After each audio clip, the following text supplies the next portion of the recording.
In 1970, a Hershey's milk chocolate bar weighed 46 grams. In 2025, that same bar weighs 43 grams. A box of Kleenex used to hold 65 tissues. Now it holds 60. Gatorade bottles shrank from 32 ounces to 28 ounces without dropping the price. Toilet paper rolls that once had 340 sheets now have 312. Laundry detergent containers that held 100 fluid ounces now hold 92. In party-size Reese's miniatures went from 40 ounces down to 35.6 ounces. Same packaging, same shelf price, less product. This is shrinkflation, and 79% of American consumers noticed it happening in 2023.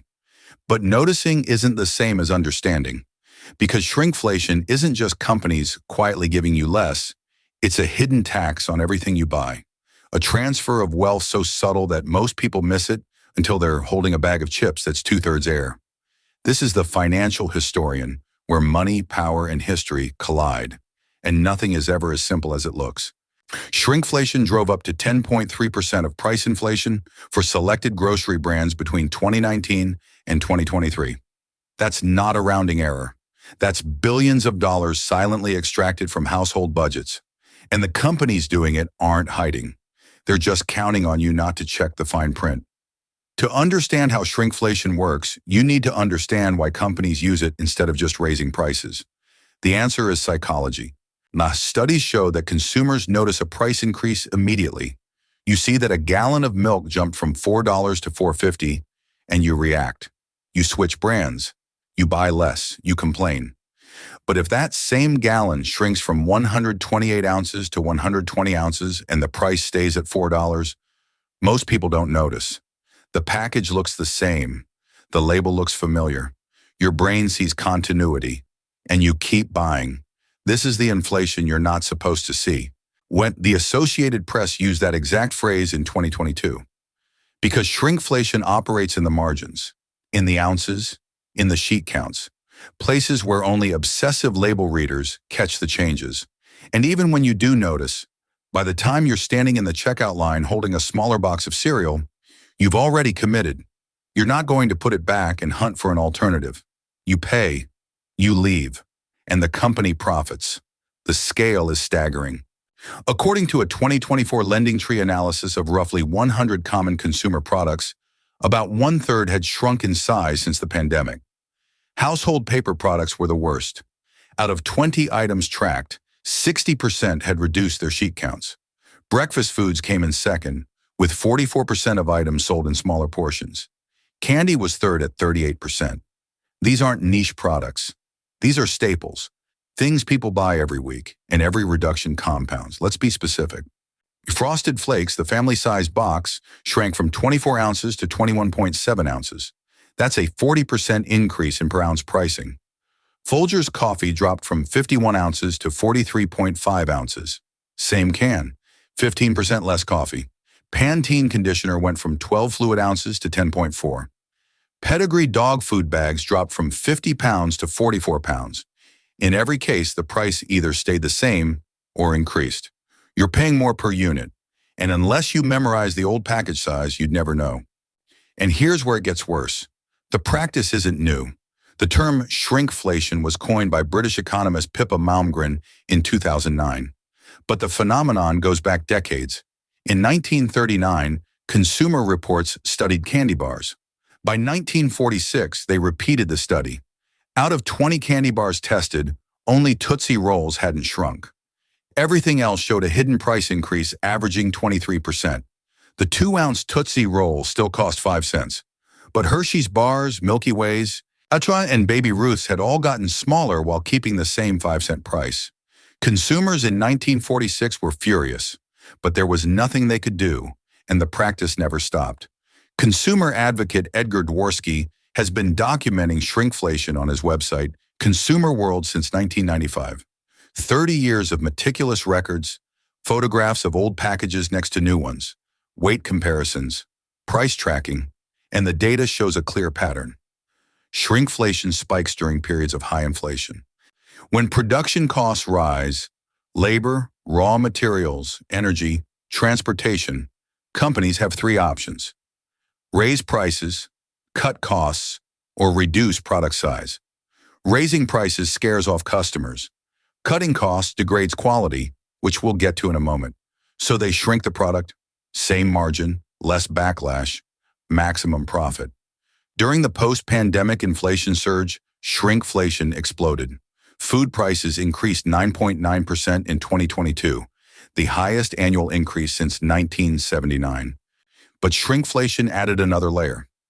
Research from the Groundwork Collaborative found that shrinkflation accounted for as much as 10% of total inflation in categories like paper towels, toilet paper, and snacks.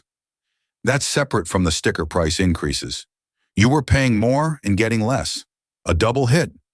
And because the government's Consumer Price Index doesn't fully capture per-unit price changes in shrunken products, EU official inflation numbers underreported the actual cost to consumers. And there's a companion tactic, skimpflation, where shrinkflation reduces quantity, skimpflation reduces quality. In 2025, one vegetable oil spread reduced its fat content by 7.5%. A popular ice cream brand cut milk fat below the federally required 10% threshold and had to relabel its product as frozen dairy dessert, not ice cream. Dairy dessert. In 2024, a national burger chain increased the fat content in their patties by 29.3% while decreasing protein by 9.76%. More fat, less meat, same price, same menu name. One Italian dressing brand reduced oil content by 22.2% and replaced it with water.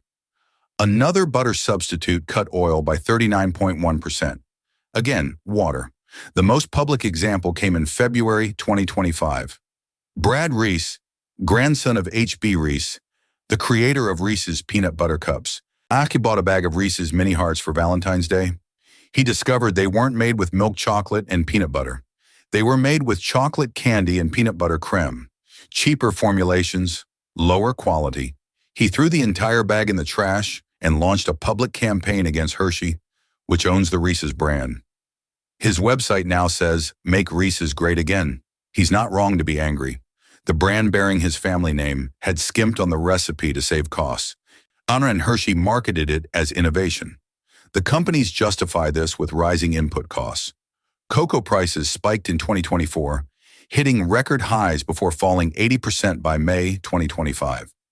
Tariffs on cocoa-producing nations drove costs up. West African production problems, limited supply. Labor costs rose. Energy prices fluctuated. Transportation became more expensive. All true. But here's the detail that matters. Corporate profits also surged. Between 2020 Q3 and 2022 Q2, 42% of currency inflation went toward boosting corporate profits. The Federal Reserve itself blamed corporate profits for 100% of price inflation from July 2020 to July 2021. These companies weren't just passing costs along, they were padding margins. Look at the numbers. Beiersdorf's operating profit increased 47.8% between 2021 and 2024. Mondelez saw a 24.6% increase. PepsiCo, 27.2%. These are the companies implementing shrinkflation. And they're not struggling. They're thriving. Mondelez raised prices 5.4% worldwide in 2024. PepsiCo raised prices 5%, both well above inflation. And those price hikes came on top of the shrinkflation already in place. Since 2021, PepsiCo has increased prices 34%. Henkel, 31%. Unilever, 20%. Nestle, 18%. Same products, smaller sizes, higher prices, record profits. The impact on households is brutal. A family purchasing 20 affected products monthly receives 8 to 12% less product volume for the same expenditure compared to 2024. That's not theoretical. That's groceries, diapers, cleaning supplies, basics. And because shrinkflation happens incrementally, you can't prepare for it the way you budget for a price increase. You don't see it coming. You just slowly run out of toilet paper faster than you used to. You buy laundry detergent more frequently. You replace shampoo more often. Each trip to the store costs the same, but you're bringing home less, and your budget quietly bleeds. Some governments have started fighting back. In France, retailers are required to disclose product downsizing through in-store labels. South Korea fines food makers up to $7,300 if they fail to notify consumers of size changes. In the United States, Senator Bob Casey introduced the Shrinkflation Prevention Act in February 2024. The bill would define shrinkflation and empower the Federal Trade Commission to regulate it. Companies violating FTC rules could face investigation and civil action. The bill defines shrinkflation as an unfair or deceptive act or practice. But as of March 2026, it hasn't passed. More than a dozen U.S. states and territories, plus Washington, D.C., have laws requiring unit price disclosure on products. This helps. If you compare price per ounce instead of shelf price, my shrinkflation becomes visible. But unit price labels are inconsistent. Some stores display them prominently, others bury them in tiny print. And even when they're clear, most shoppers don't check them. Research shows that only a fraction of consumers actively compare unit prices. The rest grab familiar brands and move on, which is exactly what companies count on. And the backlash when it happens is real. 75% of Americans have noticed shrinkflation at their grocery store. Of those, 81% have taken some action. 48% have abandoned a brand because of it. That's brand loyalty evaporating, but it's not stopping the practice. Because for every consumer who switches, dozens more don't notice, or notice but buy anyway. Convenience wins, habit wins, and shrinkflation continues. Social media has amplified awareness. TikTok and Reddit are flooded with side-by-side comparisons. Old packages next to new ones. People weighing products on scales. Measuring sheet counts. Cookie Monster even weighed in, posting on X in August 2024. Me hates shrinkflation because it was making his cookies smaller. President Biden condemned the practice publicly, but condemnation doesn't reverse it. The products are still smaller, the prices are still higher, and the profits are still record-breaking. Here's the paradox that makes shrinkflation unstoppable. It works precisely because it's invisible. If a price increase is obvious, consumers resist. But a 10% size reduction hidden inside familiar packaging doesn't trigger resistance.